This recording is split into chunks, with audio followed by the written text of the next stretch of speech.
Brother Nashi, I just lost 300 pounds to a Nigerian guy and his Ghanaian friend. These guys, I don't know why they have chosen to kick me whilst I am down like this. I did not even know that here in the United Kingdom, they can scam you the way that they scam you when you are in Africa. They claim that they are powerful sangomas, and then you give them money and nothing will happen. So this is my story, Brother Nashi, that has gotten me scammed of my money. To someone, it sounds as if it is nothing really, but I am really hurt because I was expecting a lot from this Nigerian healer whom I met on social media. I was excited when he spoke with me and he told me that he was also based here in the United Kingdom. So these people, I invited them into my home. He told me that he was going to bring someone else just in case for his own security. And I said, someone like this, it means that they are honest. If they are afraid that I can be capable of robbing them, it means that they are for real. He had requested that I give him 2,000 pounds, but I said, I don't have. How about you come and then I give you at least 300? To my surprise, he said that he was going to come and he was going to assist me. What he told me was that I was supposed to buy a plastic drum, those big ones. So that is what I did. I went and I bought a big plastic drum, and after I had bought it, I then took some pictures and I showed the pictures to him via WhatsApp, but he's using a Nigerian number. After I had sent him on his Nigerian number, and then he said that he was going to come. When he came with his associate, they made me to get inside of that drum, and then they closed me and they said that they were going to fortify me. So I stayed in the drum thinking that I was being fortified. These people, they just left me whilst I was inside of that drum. They started by singing and chanting, and when the room grew quiet, I thought that maybe they were busy with some charms, they were busy with something. But when I saw that it was nearly 30 minutes plus, there was no one that was talking, I thought that maybe there is something that is wrong. And when I opened the lid of the drum, because I felt like I was suffocating, I could not breathe properly anymore. When I opened the lid to the drum, I saw that I was empty. I was all alone in my empty living room. They had stolen some of my things. They stole my gaming console, a laptop, and off they went.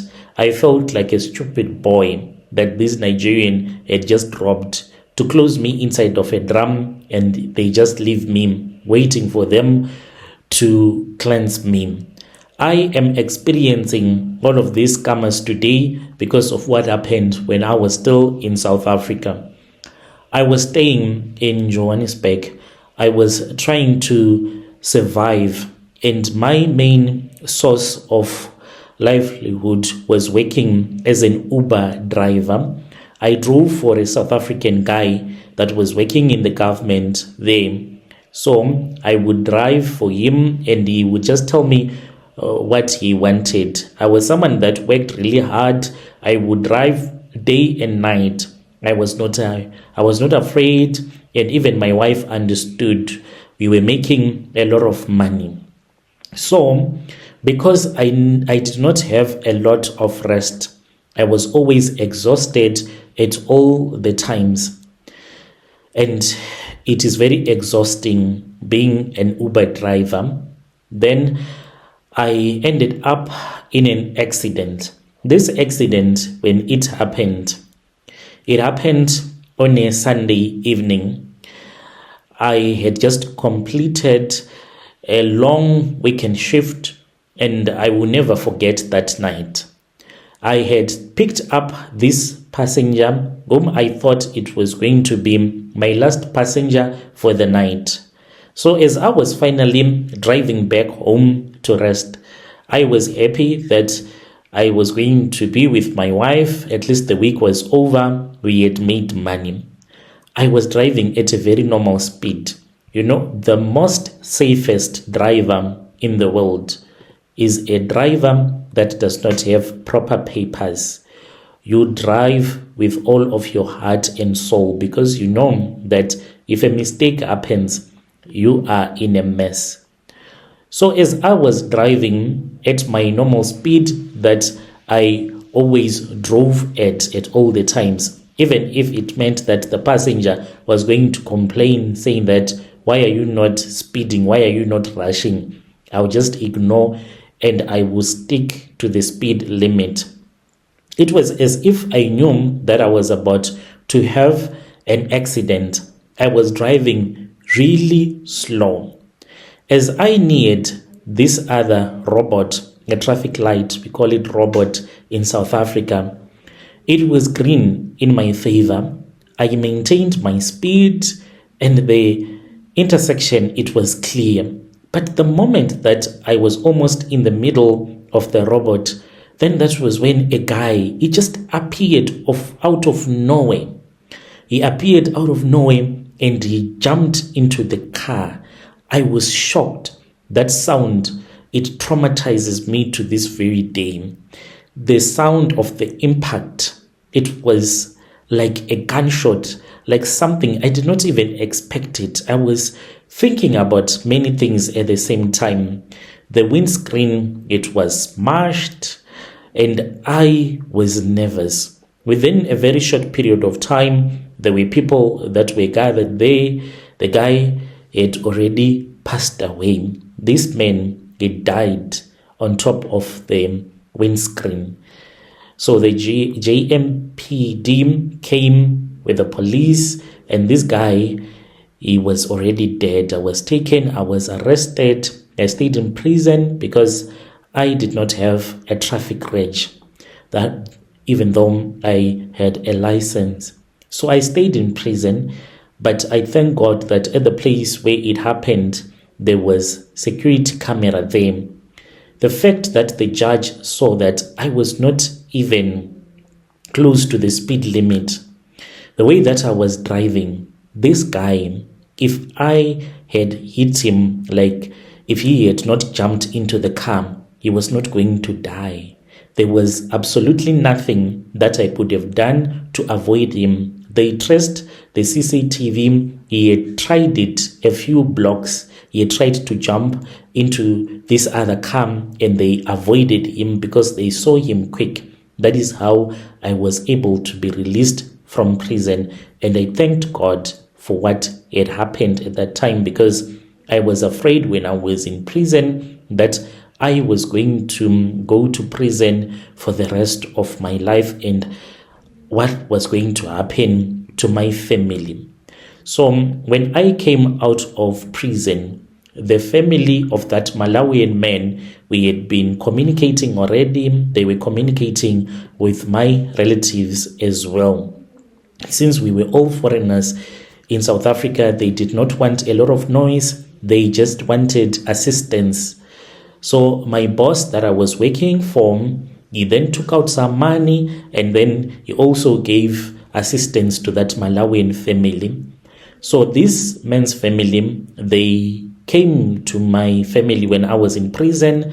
They said that they were willing to take me with them to Malawi because if they were not going to cleanse me in front of their relative grave who was already buried by the time that I came out of prison, it was going to be bad for me.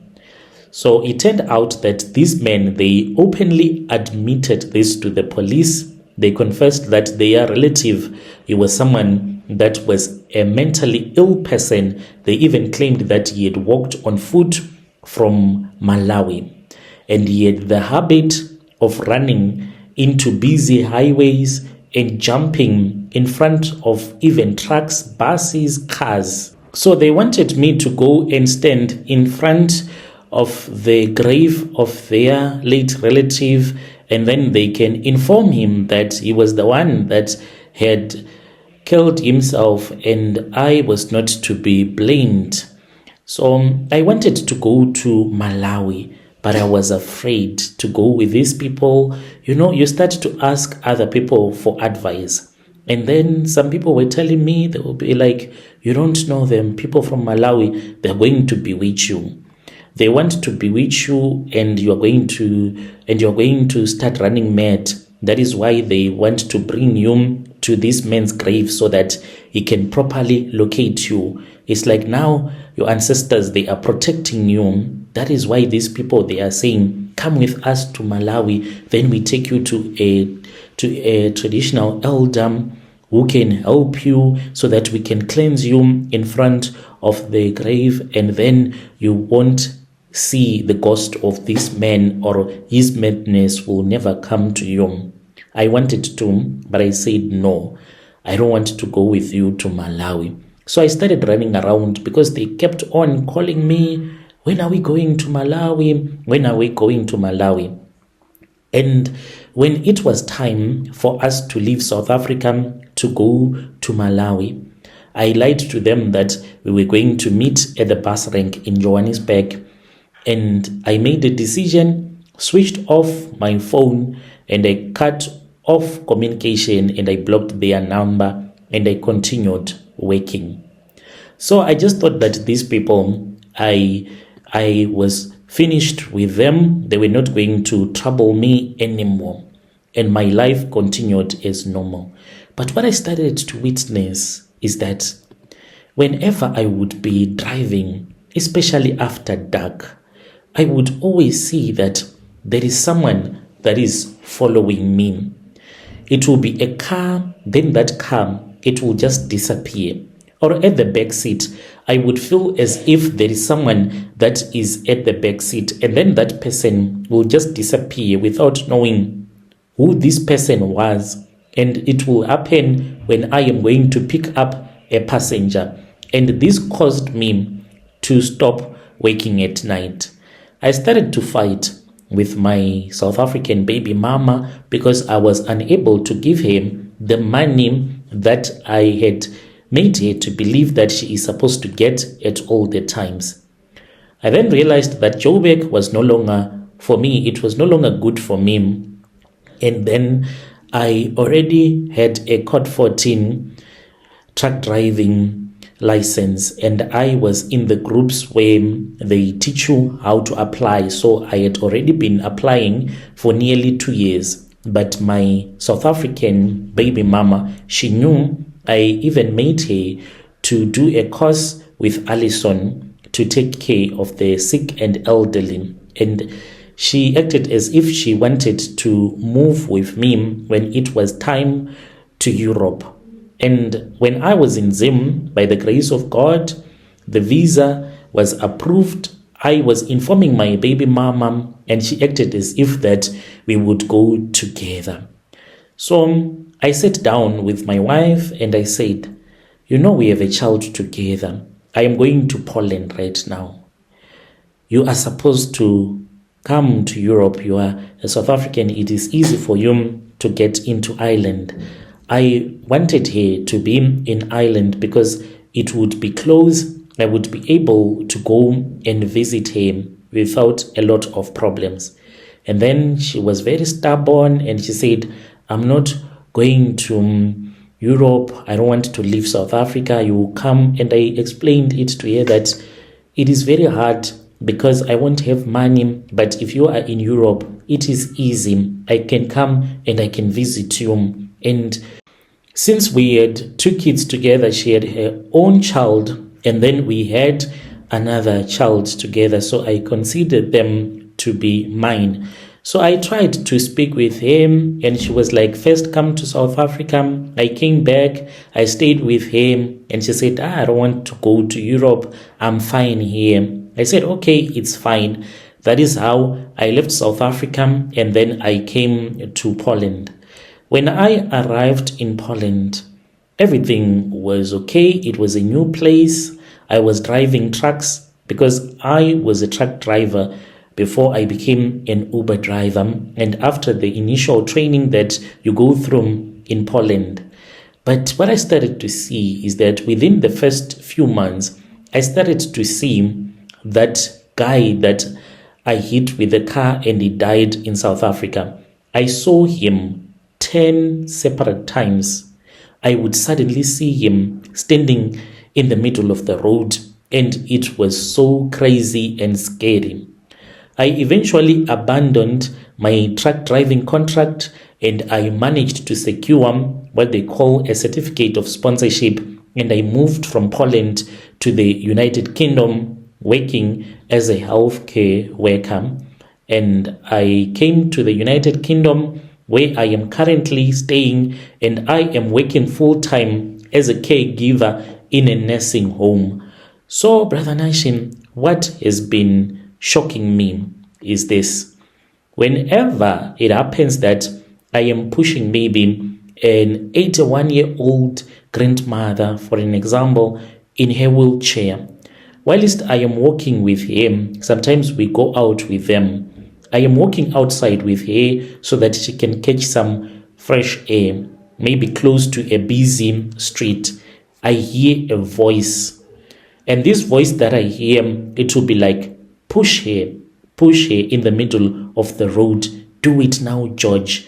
And this person that is speaking in my head will start to laugh and will be like, haha, push him. You are a coward. Push her. Let us see. Brother, in order for this voice to stop talking to me, I have to hit myself in the head. Sometimes I slap myself and then I will come back to my senses. What I am afraid of is that I cannot go to any professional doctor or any mental health counselor here in the United Kingdom for help. If I go for counseling and confess this story, it means that I am going to be fired and they will suspend my visa. I don't want to return back to the ghetto in Zim. I want to work for my child so that he can have a brighter future. That is why I ended up hiring this Nigerian guy who scammed me. Life is not fair. He closed me inside of a drum and then he ran away with his friend. It really hurts whenever I think about the way that they robbed me in my own home. If it had happened in their house, I would have said that is what they do, but to come and scam me in my own house.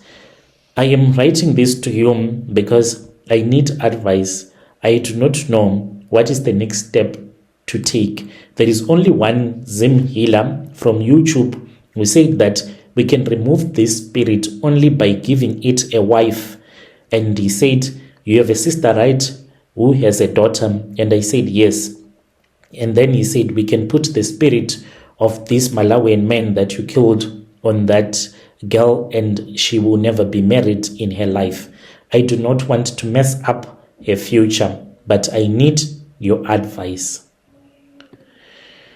Your dear listeners, right there was a message that was sent to us by one of our dear brother. Let us speak with him in the comment section. What do you think he is supposed to do? Tell me what you think in the comment section. I'll be back with another episode.